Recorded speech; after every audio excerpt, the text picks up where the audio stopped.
at any old price. And Warp Speed as well. Zardozi grabbed by Knight's Choice and Warp Speed coming at it. Knight's Choice, Warp Speed, they hit the line. It's a photo finish. Knight's Choice, I reckon's one from Warp Speed and a photo. Welcome to Bet Doctor, behind the curtain look at how pro punters operate. I'm your host Stuart, proudly brought to you this show by TopSport Punting Form, Racing Queensland and Tas Racing. John Walter, fresh legs. You got the red cordial, the Trump juice I'm going to call it. You got Trump over the shoulder, been a big day. Big 24 hours. Day? Big week. Why? 24 hours. Yeah, I don't know what day it is. What day is it? When does this week end? Oh, I woke up feeling ultra hungover. I don't know how Nico racing hungover or alcoholic? Oh no, just sitting here tied to the desk and just not moving enough. I feel ordinary. But Nico and DK, how are you guys coping down in Melbourne town? Yeah, like with Waldies. Yeah, what days it's scratching the head, but geez, I don't know how to use it. I used to match the form and everything with the drink equal back in the day. I don't know how I did it back then because she's a big week and buttering up. But no, the cuppy's back. The cuppy's back, Scoot. What a day it was. Nico was out there. How was it, Nico? Yeah, massive crowd out there on Cup Day, so it was a good day. I thought I was home about 200 metres out with Zardozi and Akita Sushi, but that little rugby's just got over the top plate, and yeah, I think everyone on course was a little bit stunned. There was a bit of a quiet sort of noise around Flemington when they hit the line, but that was a good day of racing. Derby Day was the same, massive crowd.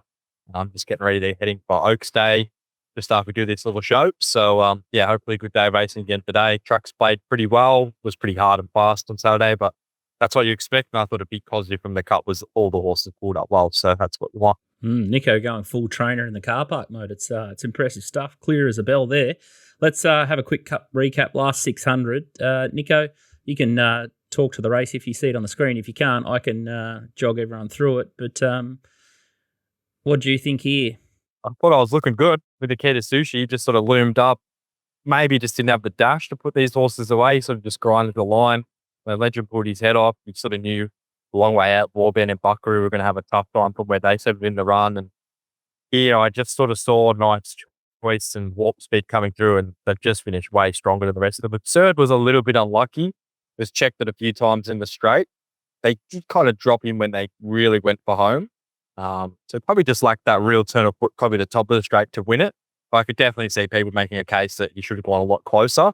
I'll be interested to see what they do with him there. I think he'd be a horse that would really thrive if they left him here in Australia. So, but in terms of the pre-race, Warband didn't present any better than last year. He lost the plot again in the yard. He got very toey and he was still being conditioned. So he's the first horse I put the pen through. So I think they want to go again by the sound of things. So they're going to have to try something different again if they want to win the Cup with Indy, because it's just not working.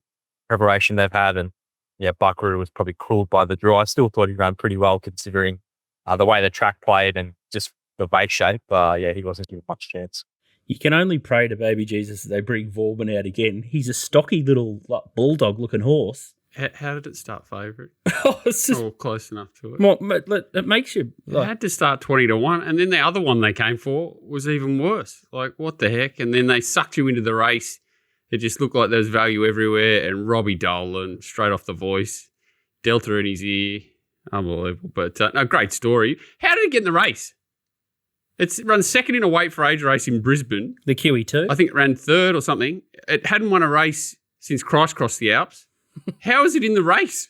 That's what I couldn't work out. Cup, Pardon? You would have nearly got in it even if you didn't pass the ballot this year. I think the next horses that were going to get in hadn't passed the ballot. So the race has fallen away that much. If you're in the race, and you're 25th, 26th and you haven't passed, you have a chance to get in. So I think he passed because of the Caloundra Cup and the Q22. So yeah, it's not the race it used to be in terms of getting into the ballot, because a few things go your way with the attrition. You can get in without even passing it.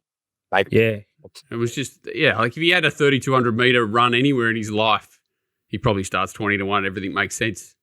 Yeah. But the only other horse that was the whacker of whackers got beat a short half head. So it was just become a whackathon late, didn't it? Anyway, great race. All think I agree. That's what you want, right? Yep. That's what you want. You want every horse to have a chance. You want 101 chances running well in a Melbourne Cup. You want wide open 8-1, 10-1 the field. So it was a good result. It was a good result. Duke Giussessa and Via Sistina probably would have put 10 on them. In hindsight. Yeah, it does make you wonder. Via Sistina would just absolutely gobble them up, I would have thought. But a little bit of nightmare fuel, and can't say I've been in a really good place the last couple of days. And John and I sort of made a bit of a case of the winner, and we'll just roll maybe 30 seconds of this vision. It's disgraceful stuff. He's got a bit of X factor enigmatic ability, and he did enough in that Bendigo race to just drive you mad. In. He did. He just he looked like he was going to balance up and go. So, yeah, if he runs 3,200 dry, huge plus. I'm definitely not talking to anyone backing him at 100 to 1, but yeah, he'd have to do something special. It's amazing. If he had gone a little bit worse last time, or didn't just sort of pick himself up after getting hammered, you'd say he's got absolutely none, but he's just that little curious itch to scratch, and I'm going to have a peanut on him at the big price because I'd be just mortified. He'd hurt you if you won it, and you'll probably get 200s or something crazy, so big time. I agree. Yep. So, the key comment there, I'd be mortified if I didn't back it, and guess what? I haven't backed it. So, yeah, God, I felt absolutely crook when I saw Dolan hold out the Japanese horse, and after the yard, after seeing a Vauban parade, Absurd Parade, I thought I just pressed chips in there. And I remember just loading my bet slip at about like 11:30 in the morning on Cup Day. Saw 200s available, and I was just going to chuck $100 on him, and then the phone rang, doorbell rang, and didn't pull the trigger. So I've been kicking myself. So hopefully someone out there, Josh Nelms, I think he's backed it, and hopefully we tipped a couple of people into it. But I don't think anyone filmed on it that we know, but I think it wasn't the worst way probably, I think. But anyway, yeah, well, we battle on. I think did they pay this bloke the 3.2? Did they pay it out? It's an interesting one, DK. I think if one of us on the show had have got the collect, I don't think it would have made the news, and we might have got caught up in the T's and C's of a max payout of 500,000. But did they pay the customer the 3.2 million?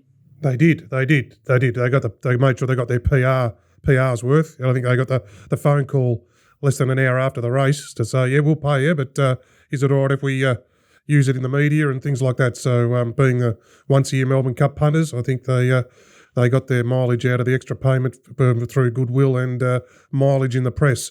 But yes, if it had been, that would have been on a per customer decision. Well, who they are, what's their history, and then either enforce the max payout or not. Scoot. So yes, no, they definitely got paid. So good luck to them. And yeah, no, I think it might have been a rough result with Robbie Dolan. All the once-a-year punters jumping on Robbie Dolan. I think that's why it was shorter across the totes, and hopefully a few of the big corporates might have done their clacker on it as well.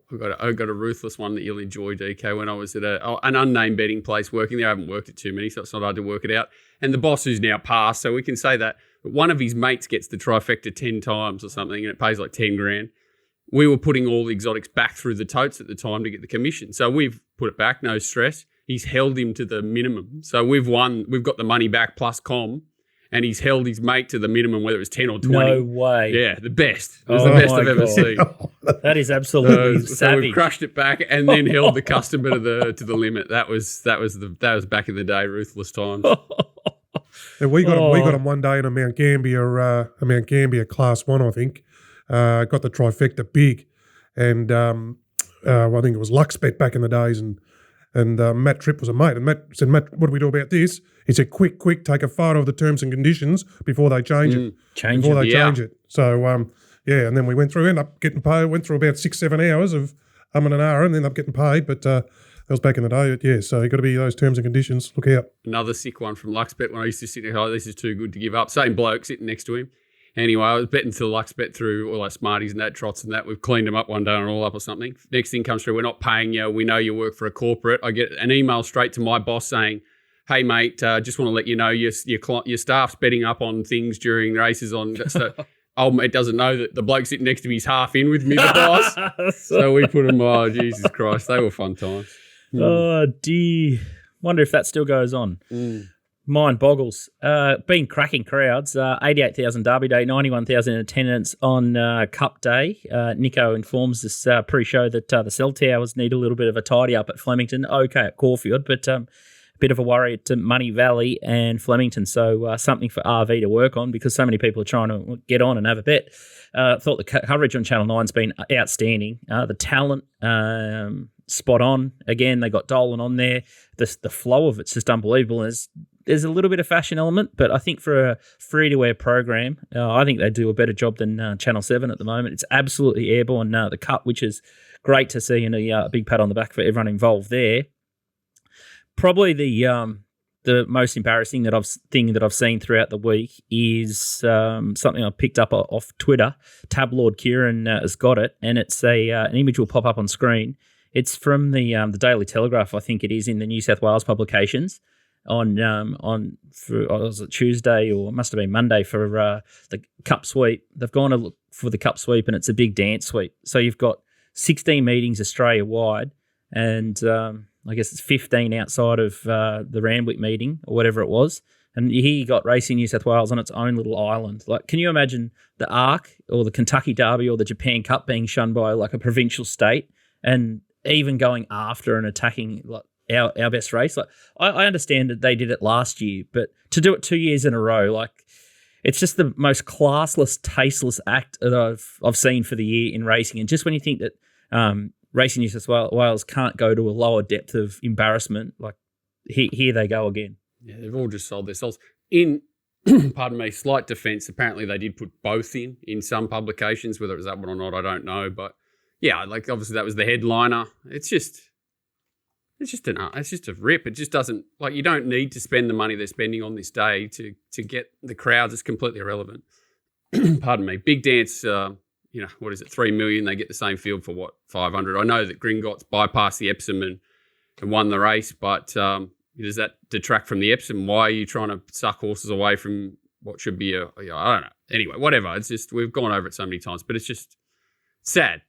It's a shocker, and it's just a mess at the moment. I think they're Tuesday at Randwick. You got big dance, little dance, barn dance. I'm a rusted on racing person, and the whole thing just confuses the shit out of me. The names alone, and 20 horse fields of 20 horses horse fields, and it's a mess. End of prep, mid prep, stayers first up. Horses that qualified 12 months ago that I've had 10, 15 runs since.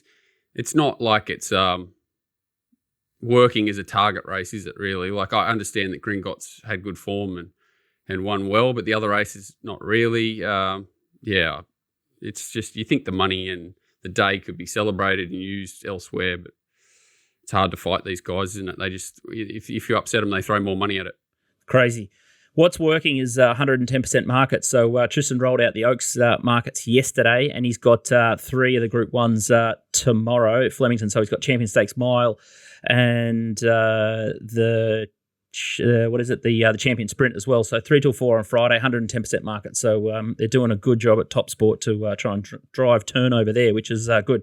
We'll speed up the show because I know Nico's on the clock here for Oaks Day, but we've got all of Flemington preview. We've got Rosehill. We've got DK for Pakenham, and the TopSport Steam from Sunday's show, the 2,000 at $10. I feel sorry for that punter on Absurd, because copping, getting stood on your head twice in the race up the home straight is as sick as it gets. So fantastic bet, but no prize there.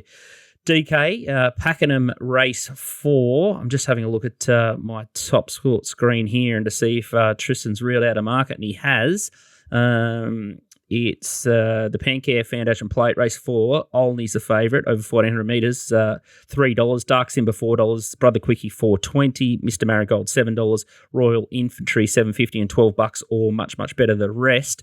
Friday special for you, Bank Builder, rolling into Champions Stakes Day. Olney from the Greg Urell yard, and you're sort of waxing a little bit here. This is the Pantoja form. It is. Pantoja's up the front, puts a hole in them, but this settled last. He just went back and just started winding up from the 400, and love the way it hits the line, this horse. He caught my eye first prep, so I like it. He was first up in his second prep. He caught my eye in his first prep. He ran some good races in decent Pakenham maidens behind Senior Bill, and another one behind Grammar Lad. First up there, he obviously had a big task to beat the $1.40 favourites. I was happy to let him go. And he just saw him charging home, mate. There's what a great return. This is a nice horse who tries really hard. So up in trip, draws better. I'm pretty sure. This is a bit of a box ticker for me. Hits the line first up from back, second up, draws barrier 2. He did sit in the 1-1 over 1,200 last prep on in debut, so we can go more forward here. I just think he's a really nice horse, progressive horse. He's a line finder, tries hard. Greg Urell early in his prep, so he's up and going. And a lot of these others in this race are speculative improvers. So he's the one who's done it. He's got the run at the races behind a really nice one in Pantoja to the form. The others in the market here, Dark Simba was was fair on debut, albeit in an improvers race. A lot of improvers coming out of it, being back to the jump outs and jumped out well. So speculative improver. Brother Quickie did nothing in his first prep. Returns, won a trial, looked nice. Speculative improver. Thing of Maroney's. Didn't go any good at sale, come back to the jump outs, put the blinkers on, won a jump out, speculative improver. So he's got these things you're speculating they're going to improve, where he's the one with the form stamped, behind the good horse, the run at the races. So I wanted to be on this pretty much wherever he went second up, and he got the good draw on the big spacious track where he's run well at before. So I think Olney can get the money there Friday night, Scoot, at Pakenham. $3 betting down to odds on DK Crush? No, I don't think so. No, I don't. Like I said, there's a few. I think 2 to 1. A few people think he might get back. Things like he's got back that start and he got back at his second start, but they were from wide draws, ridden quiet. Just see with the market. There's obviously a few tips for these other things. I think about 2 to 1's about right, Scott. I don't know if I wouldn't be going down to evens, but I wouldn't be probably end at 250 be as low as you'd go. Outstanding stuff. All right, let's hope we can get the prize there at 7:45 on Friday night. Pakenham Race 4, Olney. Let's get straight into Champion Stakes Day. We're going to go 5, 6, 7, 8. And the Matriarch Stakes is the first one here that Hinge has come up favourite, coming down with J. McDonald on, $3.70, Firestorm $5.50. He's jumped off her. And then you got Quickster $7.50, Private Legacy $10, Little Mixes $12, Lady Jones $13, Molly Bloom $17, Wishlaw Lass $17, Kind Words $18, Lady in Pink. Livior is $21 and Coco Sun, similar quote. And then you got Surlio Miss, Basilina, Foxy Cleopatra. So it's quite a fair tale if a couple of these favourites fall over. We're going to have a look at Tessio Stakes first. And Little Mix is a horse that you like here, Nico. Yeah, she was only second up here. This is the key form reference with Firestorm, Livore, Lady Jones. They're all here. I think a bit of DF might be suitable looking away from this race, but I thought Little Mix was probably the best run in the race, given she was only second up. I think she just kind of peaked late. And looking at her setup on Saturday, I think she might get the perfect run, just tagging in behind the speed. I think at Flemington, there's a good chance that a horse like Leovoro, even Lady Jones, as she settles in a similar spot, can be run over. So I thought Little Mix was the run of that race. And here we have Quickstar, who I think you could argue here if she got out, she probably could have won. She was just okay to the line, and then through the line, she was pretty good. She looked suited getting up to 2,000 metres. Yeah, just held up at that key stage. Really rattles home strongly late. Lekbart was okay in the Empire Rose, but Quickstar does look a bad getting out to 2,000 metres. We're going to see the best of her. I thought she was the other key chance in the race. Moody Coleman's stats aren't great at the moment, but they might turn it around today with a few key chances. And I thought just from barrier number 2, she might be another one that just lands in that sort of right spot in a race where you're going to need a fair bit of luck. So they are the two for me. I think Little Vix is a bit over the odds at around $11. Dylan Brown, McMonagle, no problems there. You saw him come to Melbourne over the summer and he absolutely dominated. Gets a lot out of his mounts. He's a very aggressive rider. So happy backing him, even though he's first up off the plane, but he's a very talented rider. And Quickstar did look the other one off a bit of the different form lines that could be in play from a nice score. Yeah, the St. Lawrence come out and won the Little Dance or whatever they call it. So form's been stamped from that first up run where she was quite impressive, Little Mix. So from a price perspective, you can see why you like it. I also noted Quickster, and I sort of went back a little bit deeper from my black book. I thought she was nearly a moral beat in the Australian Oaks. She didn't get any daylight until the last 200 metres of the Oaks, and that was when Vibrant Sun, Private Legacy, Coco Sun, and all Wings of Song were sort of going around. So I sort of like the platform, as sort of DK says, 1,400, 1,600 metres, and now, just barrier 2 for Quickster might be a little bit sticky. And Hinge is the other query. She was really good, I thought, behind Faulkner Park last week, so she's dangerous on the backup. And they just rode her out of sorts in the Yanks. They went right back, and it was just a strange race, but given that she went to the Rosehill Gold Cup after that, it sort of made sense after the ball. What do you think about these mares? Yeah, it's a nightmare. Oh my God, I can't breathe. It's a nightmare. Hinged is a nightmare. It's just the definition of a nightmare of a horse backing up all sorts. Firestorm obviously looked like it was airborne before last start. That race at the Valley, smelly. Quickster coming off that slow tempo race. Inside draw, smelly. Private Legacy. Bit of a flop last start, smelly. Little Mix looks better set up now. Yeah, you can make a strong case for all of them top 5, and then there's quite a few down the line that could jump out of the ground. Kind Words was handed the race last. It's a bit of a weird horse. I think everything that could go right did last up for it. It could run well, but I think it would need sort of a big spike. It's sort of more, your Molly Blooms could do something. Nash. Coco's Son could turn back the clock a bit. Even looks dead. Vaseline has shown bits and pieces. It's just it's one of those mares, yuck, lucky races. I'll just cheer for whatever Nico finds. Might be a little two-bet Ben Ascari especially. We might back Little Mix and Quickster at the value and hope all the others are a bit used up and done. But, yeah, definitely looks target races for mine. Grand final day for Little Mix and Quickster. And just pray to God that Uncle Chris doesn't knock us off. The next one we're going to have a look at here is the Champion Sprint. And speaking of horses past their grand final dates, Bella Nipotina, $4. Keeps running through brick walls. Giga Kick, $4.60. Overpass, $6. Sunshine in Paris, $7. Barraquil, $9. Bellatrix Star, $12. Estriella, $19. Lady Laguna, Right to Party, I'm Unstoppable. Private Life coming back from the Caulfield Guineas. And then Stretton Angel, who's going better than a 40-1 chance. But this looks a tough race. Let's have a look at the Everest replay first. Nico? Yeah, well, Bella Nipotina probably had the PR here. He was getting somewhere near to his best. If he ran up to his best ratings here, it'd be even money chance, but I don't think he'll ever get back to that. But I could see him improving from this. Then Sunshine in Paris, I thought it was given a bit of a sleepy ride. It happened again in the Russell Bolton. She was too far back, and I think the jockey change was big there. So I don't think there's much between Giga Kick, Sunshine in Paris, and Bella Nipotina. I want their best. Bella Nipotina is definitely the most consistent, but when the other two are, up and firing, they can run the same sort of numbers as her. Here's Barraquil. This is probably the one you really got to factor in terms of a rating. It was clear career best. It is right in the ballpark of what they do.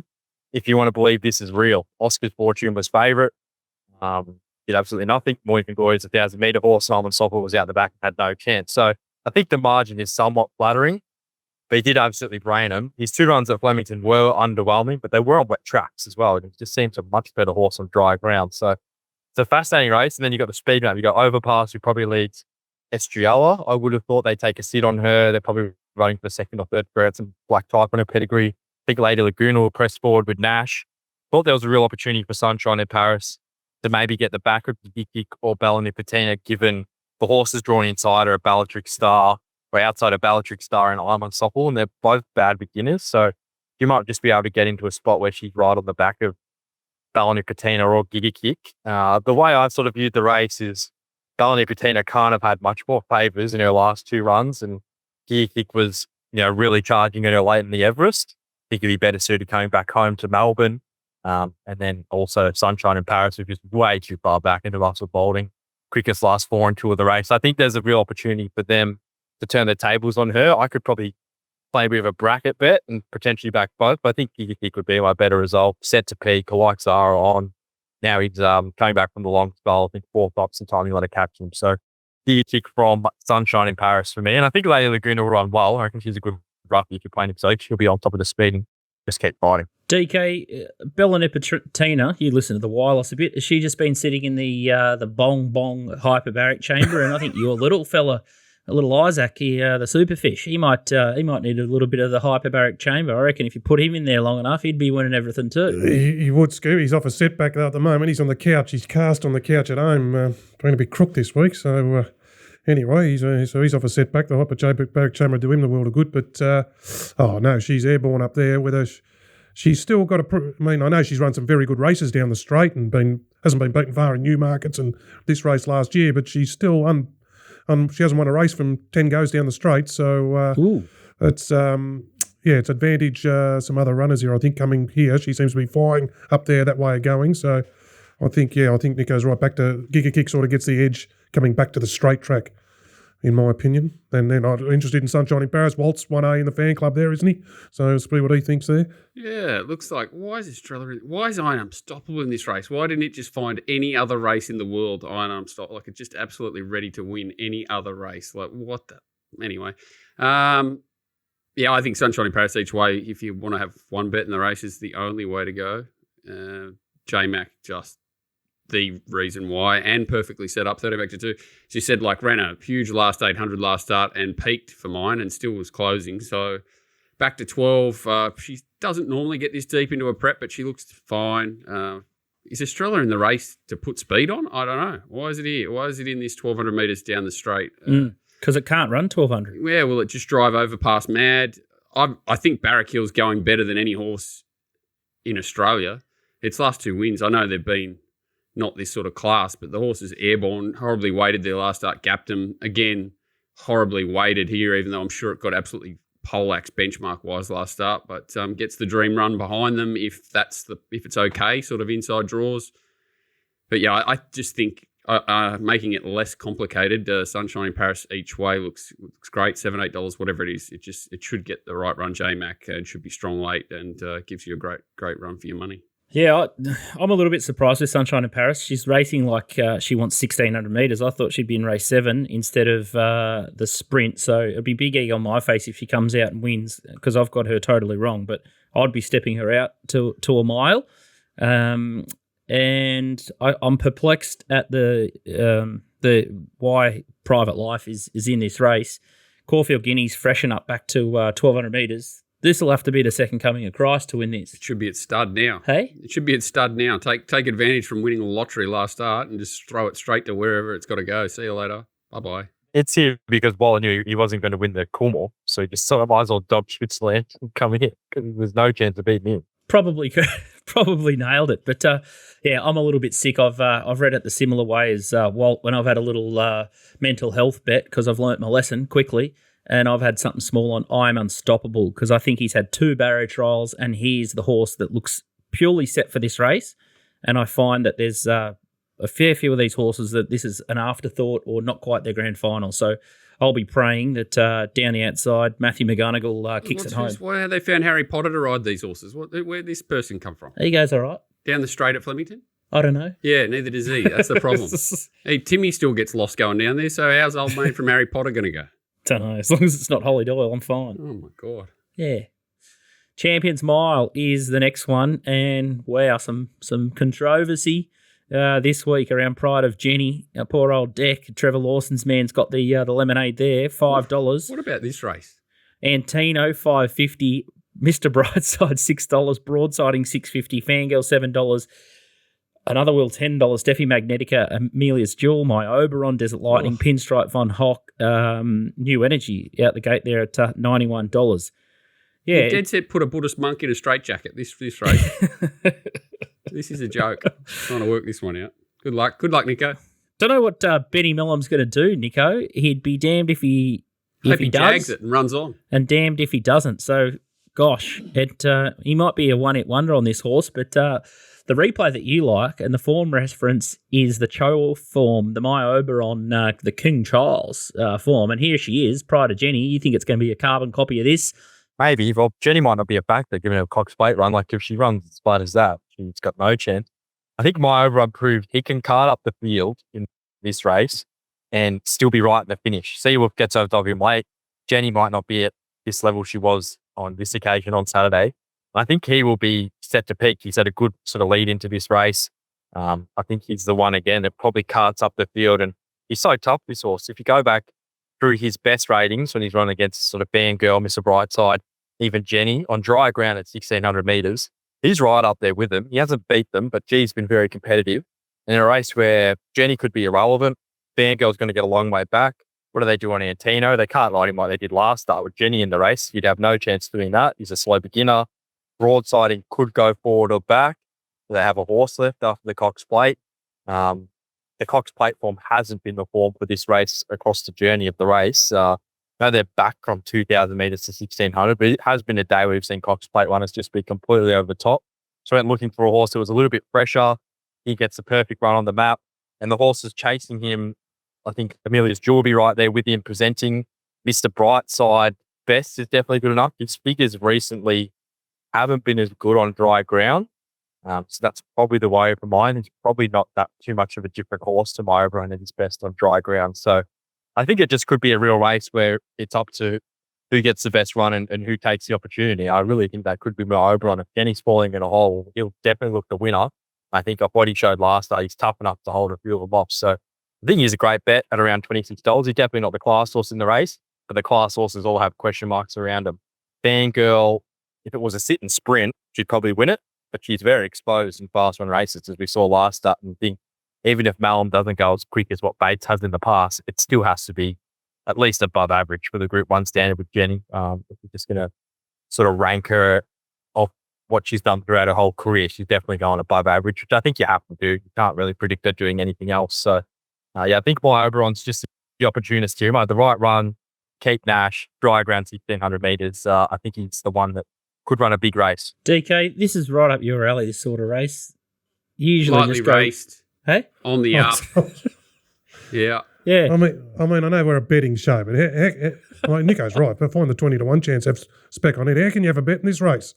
Because if you can't cover all your bases, like there's just so many of them here. But the one thing before we go into that, Nick, I mean, when it comes to Malum going on Pride of Jenny, like it didn't immediately come to mind to me that it'd be Malum on a horse like her. Malum riding Cascadian, duck and weave and win an Australian Cup like that, let alone soft hands on a leader. He's got a rate like that. Nico, what do you think about the appointment of Malum? Yeah, it's interesting, isn't it?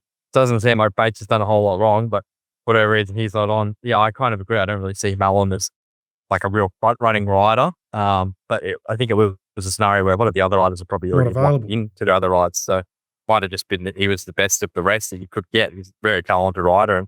And, he's classy. You wouldn't be reinventing the wheel on her. You just got to go out and let her do her thing. Yeah. No, I didn't know what to go do. He's good. There's Mr. B. I think he'll run well back to the mile, but I mean, so many horses I've liked here. Another Will's in the race. Steffi Magnetica of that run the other day. God, Fangirl go be ridden colder, charging home. Broad sightings there. No, I'm like, well, what do you say? Put a monk in a straitjacket. This. Nico's found the right one though. I reckon. Like it's just ridiculous. I'd like the old 1x44. I think's the go. $6-7 a place just is crazy because he's going to get the right run. You think he's set up to run well, and this looks like a grand final. Even though last up probably was, and they've just sort of progressively thrown him in races that look well because he's that sort of horse, isn't he? He's not quite a top liner, but depending on how he's going in the prep, where they sort of aim up. Whereas, Pride of Jenny, Antino wins by 15 lengths if it produces whatever the hell we saw last start. Mr. Bricey, so it could be cast broadsiding, 13 gate. Where does it get to? Jeez. Yeah, whereas at least you know where my Oberon's going to be. You know how he's going. As you say, he's got the solid form around Cho Wolf, all these horses. Steffi Magnetica looks like a dead set stitch up, bloody throw at the stumps because they're cactus about what happened last week, and it's got to run a mile. Another Will's coming off. Yeah, like it's. Well, we're cheering for it. We're cheering for another Will. One because Cole, but D Bates wouldn't be nice to see. D Bates too. Bates to get the money. That's right. Everyone but PVL will be cheering it home and Big Tone. But no, I think Nico's spot on here. $6, $7, $8 a place, whatever you can find for my Oberon's a great bet. Yeah, I'd tend to agree. I'm wrapped with the bet too, and broadsiding's probably the horse just with the weight, just trying to find an angle, just sitting there at 52 kilos, 3-year-old. Back to maybe a more suitable trip. I thought he was still a pretty good run in the Cox They're all Plate. 5-1. That's the thing, isn't it? Like it's just so weird. You're getting 4 or 5-1 about massive query horses, and this thing's sticking out like dog's balls at 25. It's crazy. Yeah, I can see it caving in, and I'm just going to be fascinated with. You're going to learn a lot with what the late market does. I can't wait till the big syndicates tell us what they want to do. It's weird because I understand stables think they've got a handle on horses, as they progress into their preparations. But when these horses are coming off such hard runs and a lot of racing, I don't think they really know. Like betting-wise, I think, there's going to be so many different angles here. It's going to be crazy. But you're going to have horses, do some crazy things on Saturday, not just in this race, up and back from what we've seen recently. It's just a bit of a lottery, isn't it?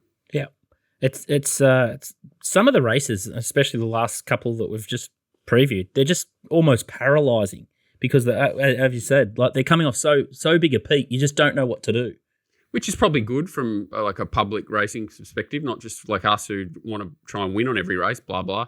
But yeah, like you do, like you want to have as much confidence in every race as you bet in, whereas everyone else, it's a great spectacle, isn't it? Like you've got the best horses lining up. They're just not at their peak potentially. It's just hard for us to be confident, but that's not to say it's bad racing. It's just maybe not. You got to be a little bit hesitant betting up. some stables at the moment are just holding them at their peak like nothing you've ever seen as well. So maybe you just follow that trend. Just stick to those camps. Yeah, the 2,000 metre race is the same, right? Like Duke de Sessa and Vicestina coming off rocket ship runs as well. What do we do? What do you do? Well, let's have a look at that one. Funny you say that because it's the next one we preview. That's race 8, the Champion Stakes, formerly the McKinnon. Now it's in the a week later. And Vicestina 175 and $1.55 at Tristan's Joint. TopSport, a Tissue 850 without a fight, $11. Elias 12, Duke de Sessa 17, Docklands 18, Royal Champion 21, Deny Knowledge 26, Kingswood 34, Arapaho 41, Nugget, and Future History. We've seen it, but we'll see it again because seeing is believing, and it's Vicestina, and the afterburners just go on here, and that's everyone else out the back just thinking, whoa, what's just happened here? So it's just incredible. Like, the more times that you watch it, it's just crazy that 50 to 100 metres past the post, she's like a runaway train. He is pricked. He's pricked and just like, whoa, wee. Like, he's just had to swing off at a stopper. And it's, look at that. She doesn't shorten her action at all. Go. She's still just going. Like, she's. It's like, it looks like the Tuesday replay. Yeah. And then the Turnbull, I guess, is the other relevant form reference here because a lot of these horses are sort of going around over the 2,000 metre trip. It's at Flemington. But the big difference here is the wet ground. You see the Cup winner way back paddling. And Duke de Sessa did have advantage here today, in my opinion. I think he's a bomb wet tracker. Vicestina just sort of roars home like an engine again here. And just his last 50 just out slogs Buckaroo. But I thought Elias back to a drier track and back from 2,400 back to 2,000, slightly fresher. Nash can sort of control up front. I thought he was the horse that I could sort of forgive and make a case for from on an each way basis. But I'm relying on Vicestina coming off this massive peak and hearing Mr. Duckworth and Mr. Waller through the week, I don't think she's taken a backward step from the Cox Plate, which blows my mind. Tin hat wearing John. Just put him on for a sec. The horse has just won the Cox Plate by 8. Like, it's Winks now, right? In everyone's eyes, it's Winks. If it takes a massive backward step, that's not good for racing. So this horse is not showing up unless she's spot on. And I'm not going to say any more, but you can kind of feel where I'm going, that she'll be at a top no matter how, is what I'd say. So I'd be in shock if she doesn't run extremely well because it would be bad for racing. Would they scratch her? Well, yes, I don't think she'd be there. If she's there, she's ready to go. What I can't understand is how Duke de Sessa put up a Herculean performance, and I understand it's not a wet track on Saturday, but it's 16 to 1 coming off one of. I would have taken 16 to 1 the Arc against Frankel off the win in the Caulfield Cup, and it's 16 to 1 here. So that's what doesn't make sense to me. Elias went up against it last time and got his head blown off. I think Elias's grand final was the Turnbull, so that would struggle. And yeah, like that's the beauty of this race, or whatever you want to call it. You're getting 16 to 1. Duke de Sessa coming off one of the best performances I've ever seen in a Caulfield Cup, sitting up on a mad tempo and just running away from him. It smashed up Buckaroo, who had no luck there, but obviously should have been in the finish in the Melbourne Cup. The form's definitely strong. Zardozi's run out of its head. Warp Speed's run out of its head. And it's going to get a nice run up on speed. So, he's the obvious horse that seems to be a big price to me if you don't want to go balls deep via Sistina at tomato sauce odds. Dry track, I'm saying he's got no chance. Nico? Ilias is an interesting runner because he's up 340 favourite in the Turnbull and he starts 650 in the Caulfield Cup. Like, it's a bit like Zardozi there to sort of trust the SB, but yeah, he's got to get back towards somewhere near his best, and it was pretty disappointing last start.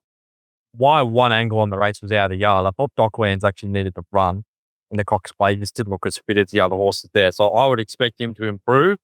How much does he improve and how much does Vicestina regress? That's probably the one you got to figure out, and it's an impossible question. But I think he'll definitely improve from the Cox Plate. And he's probably the one I could, similar to why I'd maybe play 1 by 3 in a race. It might be hard to find the winner. Might be easy to find something to run a place. So he'll improve, and I think he'll run well. DK, any interest? No, I'll just watch Vicestina go around and storm. But I do agree with Walt. I've been the Buckaroo form man, and that Buckaroo and Duke de Sessa both tie in, obviously, with beating Vicestina, with both beating Buckaroo at their previous starts. So that ties in. So yeah, I know. I think I just remember watching him after the line in that Caulfield Cup. He was steaming. So I don't know. They got to freshen him up, bring him back to 2000 and stuff like that. But gee whiz, he's not. He's going to keep steaming in this race. I would have thought Duke DeCessa. They shouldn't walk either. They should run along. Deny knowledge in that. They should get along decent enough, which is what he wants. He doesn't want to sit sprint. So. Yeah. There are these little Apple air tags that you can get for about $15. I think we're sort of getting to the stage where Racing New South Wales, if they're going to pay for the hyperbaric chamber at Bong Bong, I want to start to put air tags. Where they're at. Air tags on all the runners that are allowed into that. Any chance we can watch the run through as well, past the line? I'd like an air tag just to see whether the horse actually gets around the bend after the race instead of looking at the winning connections. I like doing the stupid Melbourne Cup preview. So many of these lead-up races, you go 200 metres past the post and you're looking at some wombat jumping around like a clown. Drives me crazy. Yeah. All right, there you go. So that's our preview of the Champion Stakes. You might have to rewind that because we're talking Swahili and I think we're nearly all in a straitjacket. Good luck, Nico. Been a big preparation and good luck on Oaks Day and good luck on Champion Stakes Day and Nico's Yards where you can find it all on Twitter. But keep fighting. Yep, we're in front so far. So half-time, hopefully we just get kick it. Well, one of the few operations that are showing a profit, I would have thought it's been diabolical for a lot of punters, and hopefully it starts to swing hard for the punters because I did speak to Tristan after Cup Day, and he had a bit of a chuckle. It looks like they missed a couple of big results, and wow, that's all I'll say about that one. Let's have a look at Saturday Rosehill. Walt, I know you're really excited about this card, and the first one, you're going to go shopping in the highway. It's race 3. Atmospheric Rock's the favourite. Gentilici is $4.20. Zelgaria, $7.50. Plenitude, $16. Get Some Fun, $16. Fior, Some Fred, $18 in from 26. And then you got Ivy Diva, $18. And much, much better the rest. But wow, this is a big field, long tail. But you like the Masara horse and Gavin Rich, Gentilici. And this is its trial out at trial. It just sort of pokes through in the middle there in the whatever they are, white orange and orange. White. Yeah, sort of pokes through in the black cap. I think they stretched this horse, tried to stretch it out to sort of Oaks-ish territory last prep, and yeah, whether it's a miler or not really sure, but it's just better than these horses. You won't often see me 20 gate around Rosehill wanting to chime into a horse first up.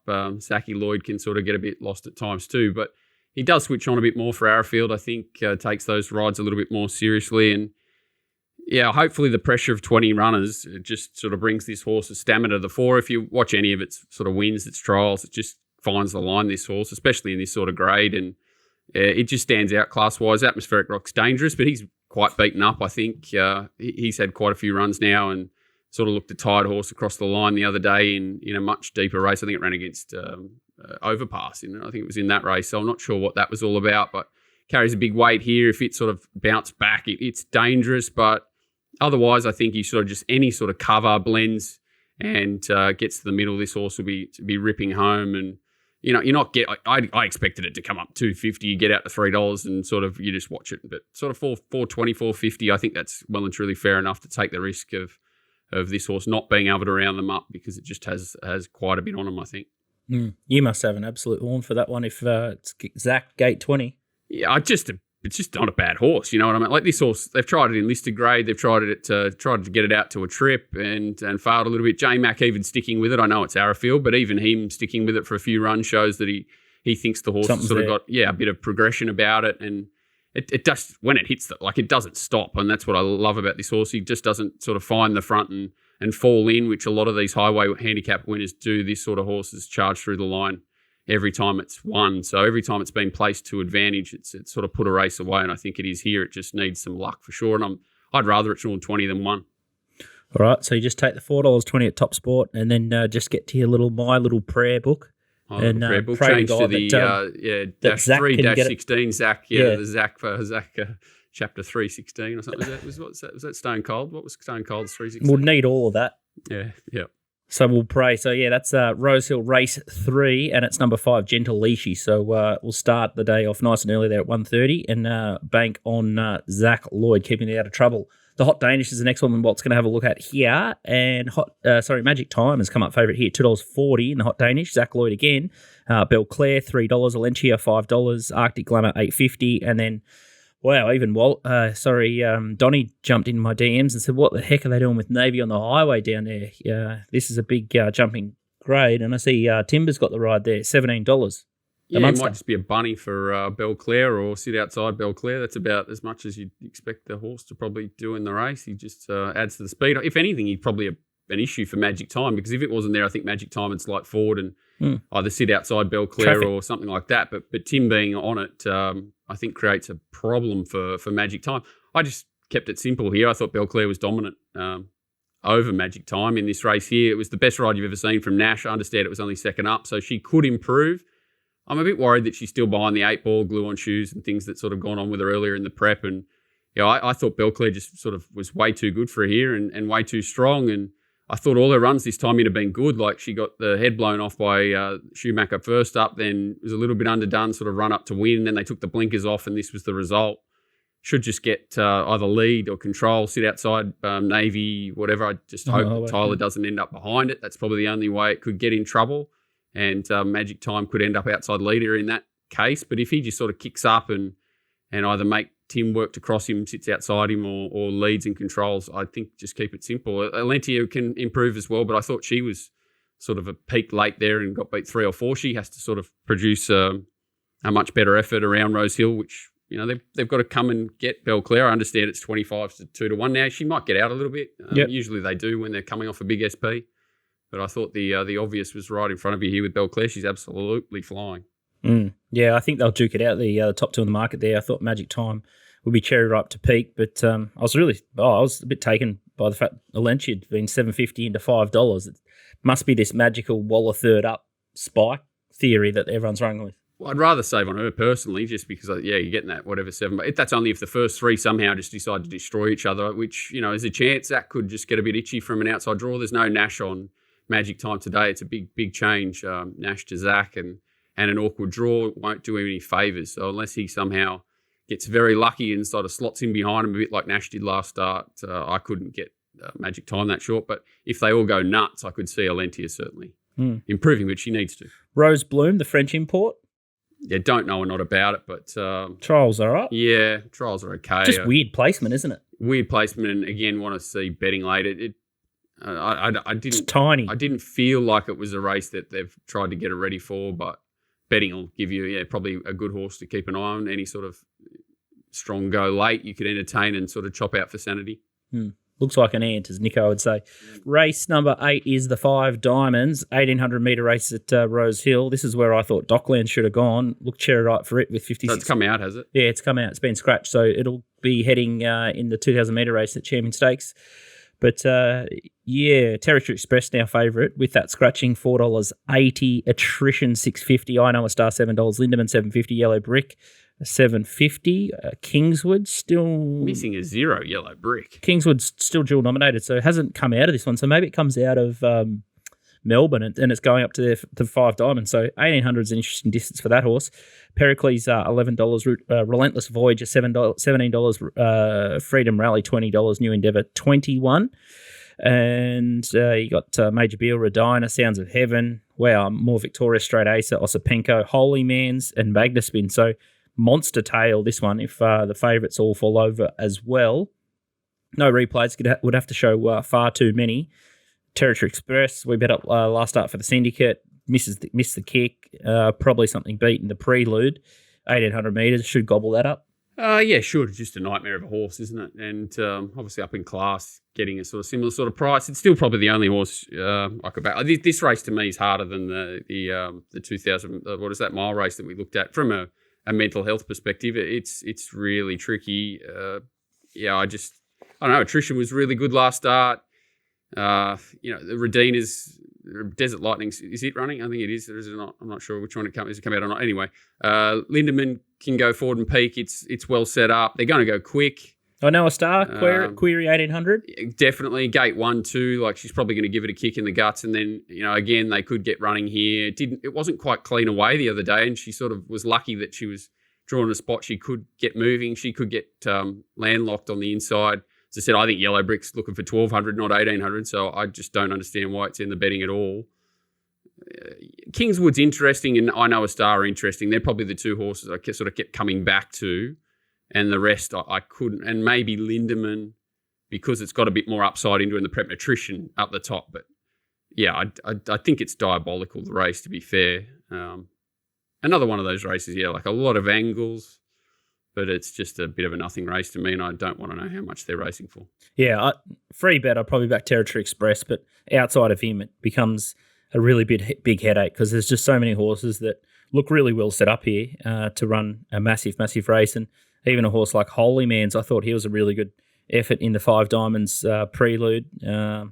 Might be a little bit outclassed, and he's got barrier 2 T-Sherry, but at $51, I reckon he might be worth something each way small. But yeah, real. Well, Major Beale set a cracking tempo early and stay 6 off the rail. It'll be that's about as excited I'll get about this race. Yeah, Territory Express. I think Territory Express was much better placed last start, wasn't it? It sort of had less to chase, less queries. But I do agree. If I had to have a free bet, it'd be. Yeah, and then if I had to have a free lay bet, I'd take on an I Know a Star at 1,800 metres. I'm a little bit puzzled as to why they've sort of gone this way when there's so many more suitable races that are in the chamber or going ahead. Maybe the prize money is just too good, so it's it did go now or never. Enormous last start. It did. But fine. I agree. The 18s and big field, a lot of pressure. It's gonna be a big task for it to do something similar and hold them off over the extra trip. Yeah, bridge too far. Walt's service is racingwatch.com.au, and you can get the Telegram or Discord channel, so make sure you head to racingwatch.com.au and check that out. No Don's Best this week. We've got a brand new Queensland only and a Queensland exclusive show. Bet Dr. Bris Vegas Summer starts tomorrow, so you can get another drench, and it'll be all races not all races, but there'll be some action across Friday, Saturday, and some Sunday races. So got a pretty good lineup. So Donnie will be in the hot seat where Walt's sitting there, and then I've got one of the boys from MacBet, either Tommy Turbo or Johnny McLeod's going to do a segment, and GK. You might have seen him from the Racing Ramp preview. So pretty smart judges there, and we'll roll that one right through until Magic Millions time. So something to look out for. So we'll keep Donnie nice and fresh, and we'll put him in the hot seat. And Turbo have his shirt on or off, or are we working out what sort of? Or they might all have their shirts off. Could we get Steve Hewlett in here for a program? We could get both of them sharing a chair. I'd tune in for that one. Oh, yeah, we're filming it nice and early on Friday, so hopefully you can get the content out to you nice and early on Friday afternoon, and it should be an absolute beauty. So John McLeod will be filthy every fortnight. He has to cancel his breakfast. Mate, he won't be cancelling his breakfast. He'll be just making you wait. Johnny McLeod doesn't cancel the breakfast for anyone. So Donnie, MacBet, and GK, it's going to be a great 10 weeks of the Bris Vegas Summer. So right up until Magic Million. So make sure you check that out, because I think we'll be on air for the next maybe month, and then Bet Doctor New South Wales Vic will have a bit of a spell, and then this will get us through the summer break. So happy days. TopSport Big Bets. The first one here is Nadal. It's race 4, number 9. It's 1,000 at 360. It looks a tricky race, and I wouldn't say it's a gimme by any stretch, but this horse is absolutely flying. I think Mars found the key to it. It's got to beat Ray Magnerio, front page. Did he pull up with an issue from the Kosciuszko front page? Not that I'm aware of. It was like across the line, something weird happened, but I didn't read anything significant. And yeah, again, J-Max taking the ride. And they did run time there. So Flemington race 6, number 2, overpass 363 at $6.50. So partial, a little partial. Might be a little partial action partial, there. That's so smart money. Sure to be popular. Yeah, I was surprised it was as sure. I thought you might get $7 or $8 coming to Melbourne down the straight, but I think he's going to run an almighty race. This next one looks a donation to my eye. Race 8, number 1, Without a Fight. We've got a little poster on it of him after the Cups double last year, Walt. But surely he's just having a clean out and then a break, right? I don't know. Is that what you thought, DK? Well, first up since the Melbourne Cup, you'd think so. So this is some sort of tip, whether Zara or someone's tipping it off the jump outs. How could you, unless that's the only possible reason I think you could back it with money like that against Fair Sustainer, first up for 12 months. But it just feels like they don't want to go 18 months into an autumn, right? So they just want to go. I was going to say, where's he go from here? He's just having the one spin around. That's it. It feels like it. What a race, though. He won the Melbourne Cup his last start. You got Duke DeSessa won the Caulfield Cup his last start. You got the last start Cox Plate winner. Fair Sustainer. You got the last start Empire Rose winner, the Tissue. What a race. It is incredible, really. Standard here. Flemington race 9, number 12, Kiko, 170 at $13 here. So now $12. It's got a chance. It trialled up super recently at Caulfield. So it likes the straight. That favourite will be hard to beat. But it's drawn barrier 1, that thing Pianello or whatever it is, Walt. Pisanello. Is it Pisanello or Pianello? It's Oh, Christ. The tip for it first up was astronomical. And he sort of half butch it went like a rocket. But, geez, 2-1 in that race? What the heck? Drawn 1. But Kiko's, she's found very consistent form the last 6 months or so, that mare. So she trolled good. Keen, and there's a couple of interesting runners that stick out to me. But Jesus Christ, that's lots of different angles with that one.